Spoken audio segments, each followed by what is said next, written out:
Hello everyone, I'm Mr. Furlong, and today we're talking about the properties of water.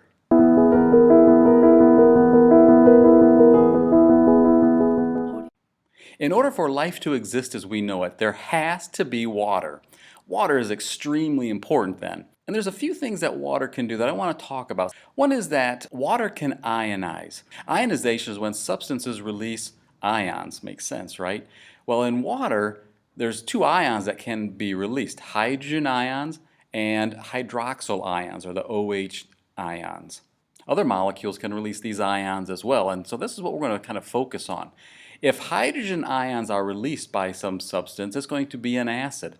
And if hydroxyl ions are released, it's going to be a base. Now water, if it ionizes, will ionize equal amounts of hydrogen and hydroxyl ions, so it's neither an acid nor a base. In order to measure how much hydrogen ions are in solution, we use something called pH. Now notice that pH is always written with a lowercase p and a capital H. In science, the lowercase p means the concentration of. The capital H, of course, means hydrogen. The scale of pH ranges from a low of 0 to a high of 14. And so let's take a look at this. Here's just a few examples of some substances and what their pHs are, going from 0 to 14. On this diagram, any substance that has a pH lower than 7 is going to be an acid. The lower the number, the stronger the acid. Any substance that has a pH above 7 is a base. In this case, the higher the number, the stronger the base is going to be. 7, of course, is right in the middle. 7 is neutral. It's not an acid and it's not a base. So certainly when we measure the pH of some things, even though the pH is 7, it would tell us that it's not an acid and it's not a base. Not everything is going to be classified as an acid or a base.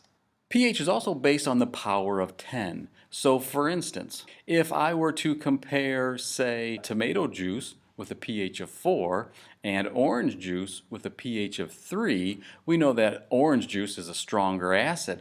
But how much stronger is it than tomato juice? It's 10 times stronger. Again, this is all based on the power of 10. Lemon juice, on the other hand, with a pH of 2 is 10 times stronger than orange juice. But what if we compared tomato juice with lemon juice? Now at first we might think, oh, it's 20 times stronger. Makes sense, right? But it's not.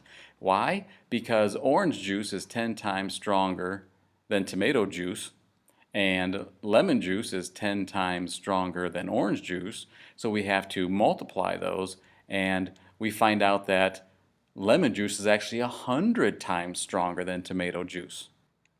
And if we wanted to take a look at, say, our acids in our stomach with a pH of 1 and compare that with tomato juice at a pH of 4, well, we could say, well, that's 10 times stronger from 4 down to 3. From 3 down to 2, that's 100 times stronger. From 2 down to 1, that's 1,000 times stronger of an acid.